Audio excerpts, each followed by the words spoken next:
Kaya tama yung ginawa ni Sarah nung mag-announce siya as president. Kasi siya na lang yung boses na kumokontra sa malaking pagnanakaw dito sa ating gobyerno ngayon. At parang magkakaroon ng rally sa March 11, nandun kaya siya? Kasi sa lahat ng pagkakataon, sumasama po ako. Basta lumalaban tayo sa katiwalaan, basta may pagkakataon na maisiwalat natin ang katotohanan at marami natin ang taong bayan para lumaban sa pang-aapi ng gobyerno at sa kanilang pang-aabuso at paglaban para sa ating ultimate na kalayaan, ako ay magpaparticipate. Kaya next week, parang may pinaplanong rally, baka nandun ulit ako. Alright? Hindi ako mag-a-absent. Kasi yung mga nag-a-absent, baka yun yung mga nababayaran eh.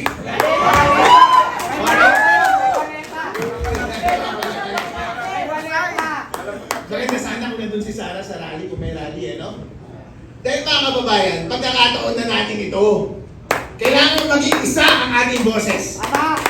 Maging malakas para tapusin ang pagnanakaw dito sa ating bansa. Di ba sinasabi nila na, uy, si Zaldi ko, bakit 18 Marines ang iyong mga bodyguard? Ang dami-dami, 18 Marines.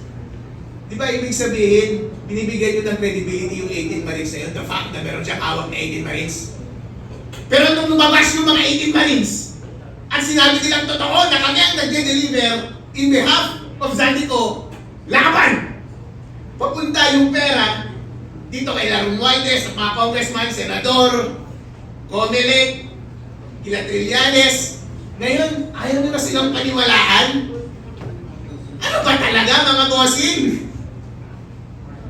Kapag against na sa inyo yung narrative, noong bumaliktad na sa inyo yung narrative, biglang ayaw nyo na silang paniwalaan. Pero nung ibinubuhos ninyo yung scapegoat kay Zaldico, grabe! Binibigyan nyo ng credibility na puro Marines yung bodyguard niya. Pero ngayon nagsalita na sila, automatic ayaw nyo na silang paniwalaan. Kasi kayo yung tinuturo na tumanggap. Mga ipokrito talaga itong mga tao na ito. Grabe yung pagka-ipokrito.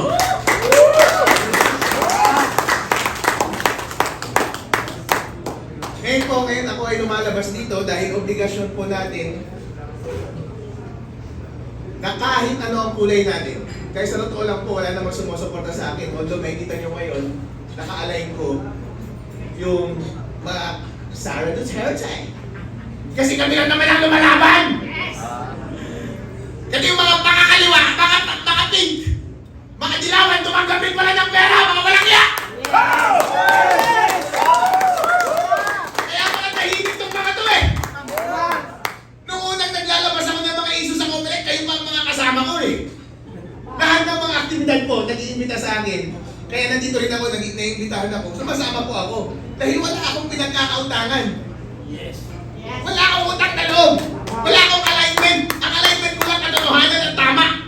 Kaya nag-a-attend ako karate. Para matigil ang kasamaan at pagnanakaw sa ating bansa. Pero na-observan ko parang, bakit yung kabilang side walang masyadong activity? Walang activity masyado.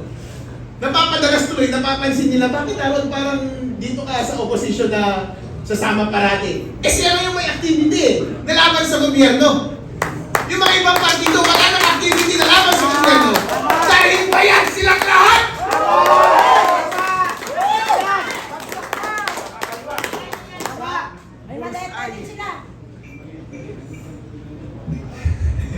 Ayan po.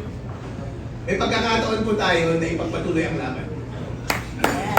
Kapag tayo po ay tahimik, deserve natin na mag-govern tayo ng kasamaan, hindi ba? Yes.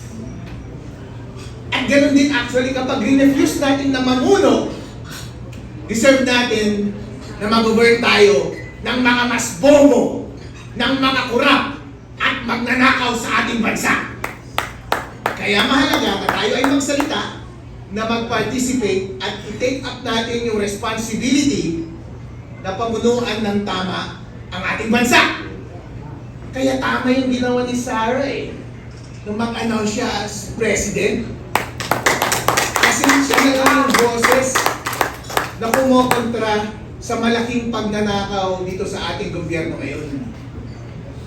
At parang magkakaroon ng rally sa March 11, nandun kaya siya? Kasi sa lahat ng pagkakataon, sumasama po ako.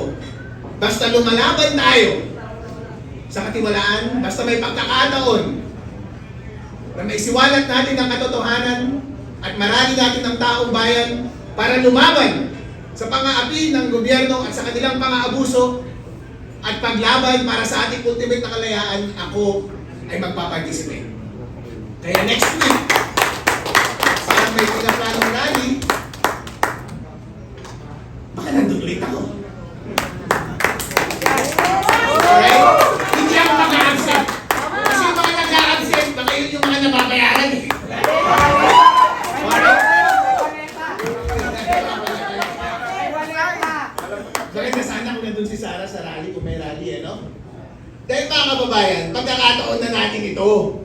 Kailangan maging isa ang ating boses. Maging malakas para tapusin ang pagnanakaw dito sa ating bansa. Maraming salamat po sa inyo. Inuwi ko ang aking suporta sa 18 Marines at sa lahat ng kapwa kong kinakasuhan, kasama na si Mike Defensor. Kawawa naman ito para ito. Nagbibigay support lang. At saka si General Focus, nagkaso na rin. Layo, malapit tayo magkakaso mga idol. Alright? Pero wag po tayo bumitaw. Sama-sama po tayo na lumaban laban sa kasamaan sa ating bansa. Magandang umaga po sa inyong lahat. Maraming salamat folks sa pag-ibita sa akin dito sa gathering na ito. Galing pa ako ng Isabela, nagbiyahe ako ng 12 hours to come here. Yeah, man! Yes! Ang haba, nakakapagod. Pero syempre, hindi natin iiwan yung ating mga kakampi dito sa 18 Marines. Dahil love ko sila eh. Kasi nakareho ko yung mga yan, kinakasuhan kami. At naglalahad kami ng katotohanan. At nandito po ako ngayon sa harap ninyo para i-manifest ang aking support para sa kanila at sabihin ko sa harap ninyo na naniniwala ako sa kanilang sinasabi. Ako po si Attorney Harold Respisio. Isa po akong Vice Mayor sa probinsya ng Isabela sa bayan ng Reyna Mercedes. Isa po akong Ilocano at isa po akong elective official. Pero higit sa lahat, isa po akong Pilipino. Hindi po totoo yung sinasabi nila na lahat na sa ating gobyerno ay tumatahimik na lamang at hindi lumalaban. Totoo po, na ang impluwensya po ng administrasyon na ito ay pervasive at halos lahat ng tao sa ating gobyerno ay kinurap nila. Pati sa aming bayan, kinurap nila. Sila po ay napakalaking scam. Bago po ako pumasok sa gobyerno, first time ko po maging public servant, maging public official this time. Ngayong 2025, before that, nasa private practice ako at nasa private industries lang ako. Pero pagpasok po dito sa gobyerno, nakita ko po ang laking scam.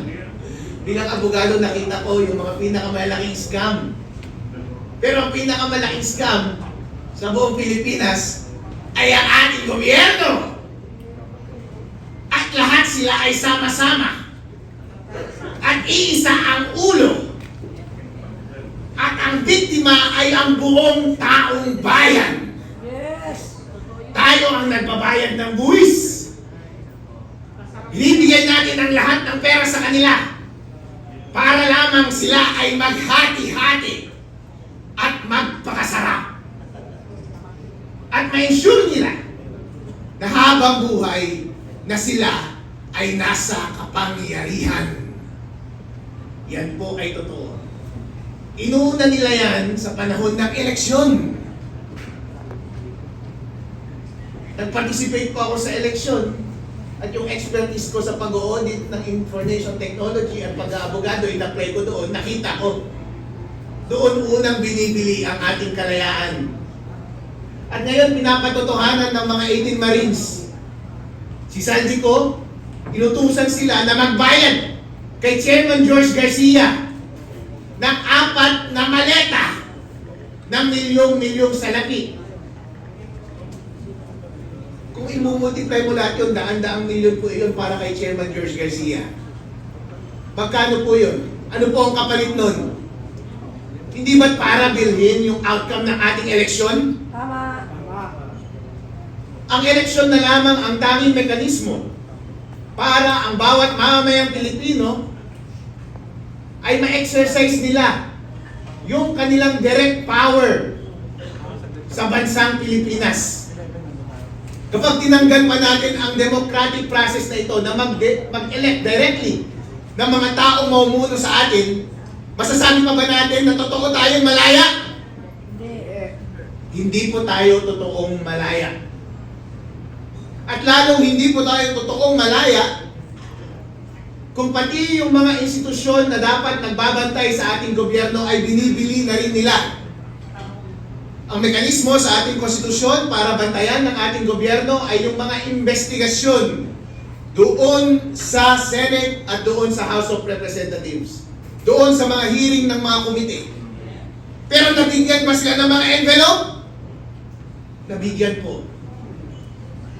Kapag yung magbabantay sa ating gobyerno ay nababayaran natin, matasabi ba natin sa ating sarili na totoo tayong malaya? Hindi po. Ganon din po sa ating judiciary. Marami ang sinasabi sa kanila ay nababayaran. Merong dating leader ng judiciary na pumasok sa executive, pero sila ka-textmate ni BBM. At nag-uusap sila paano magnakaw ng pera ng taong bayan. Kung lahat ng ating independent institutions na ito ay magkakasama na, kasama na sila sa scam, totoo pa bang malaya tayo? Hindi po tayo malaya, mga kapatid. Itong mga 18 Marines, hindi nyo ba naaalala last time? Noong ginagawa nilang scapegoat si Zaldigo, di ba sinasabi nila na, "Uy, si Zaldigo, bakit 18 Marines ang iyong mga bodyguard? Ang dami-dami, 18 Marines." Di ba ibig sabihin, binibigyan nyo ng credibility yung 18 Marines na yun, the fact na meron siyang hawak na 18 Marines. Pero nung lumabas yung mga 18 Marines, at sinabi nilang totoo na kami ang nag-deliver in behalf of Zaldigo, laban! Papunta yung pera dito kay Romualdez at mga congressman, senador, Comelec, Ila Trillanes. Ngayon, ayaw nyo na silang paniwalaan? Ano ba talaga, mga bossing? Kapag against na sa inyo yung narrative, noong bumaliktad na sa inyo yung narrative, biglang ayaw nyo na silang paniwalaan. Pero nung ibinubuhos ninyo yung scapegoat kay Zaldigo, grabe! Binibigyan nyo ng credibility na puro Marines yung bodyguard niya. Pero ngayon nagsalita na sila, automatic ayaw nyo na silang paniwalaan? Kasi kayo yung tinuturo na tumanggap? Mga ipokrito talaga itong mga tao na ito. Grabe yung pagka-ipokrito.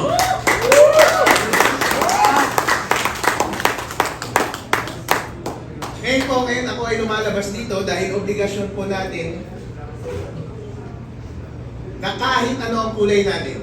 Kaya sa totoo lang po, wala namang sumusuporta sa akin. Although may kita nyo ngayon, naka-align ko yung mga Sara Duterte. Kasi kami lang naman ang lumalaban! Kasi yung mga pakakaliwa, mga pink, mga dilawan, tumanggapin pala ng pera, mga walang iya! Kaya mga tahimik tong mga to eh! Noong unang naglalabas ako ng mga iso sa Comelec, kayo pa ang mga kasama ko eh. Lahat ng mga aktibidad po, nag-iimbita sa akin. Kaya nandito rin ako, nag-iimbitahan ako. Sumasama po ako. Dahil wala akong pinagkakautangan. Wala akong utang na loob. Wala akong alignment. Ang alignment ko lang katotohanan at tama. Kaya nag-a-attend ako karate. Para matigil ang kasamaan at pagnanakaw sa ating bansa. Pero na-observan ko parang, bakit yung kabilang side walang masyadong activity? Walang activity masyado. Napapadalas tuloy, napapansin nila, bakit Aaron parang dito ka sa opposition na sasama parati? Eh sila yung may activity eh, nalaban sa gobyerno. Yung mga ibang partido, wala nang activity na laban sa gobyerno. Dahil bayan silang lahat! Ayan po. May pagkakataon po tayo na ipagpatuloy ang laban. Kapag tayo po ay tahimik, deserve natin na mag-govern tayo ng kasamaan, hindi ba? Yes. At ganoon din actually kapag rinefuse natin na mamuno, deserve natin na mag-govern tayo ng mga mas bobo, ng mga kurap, at magnanakaw sa ating bansa.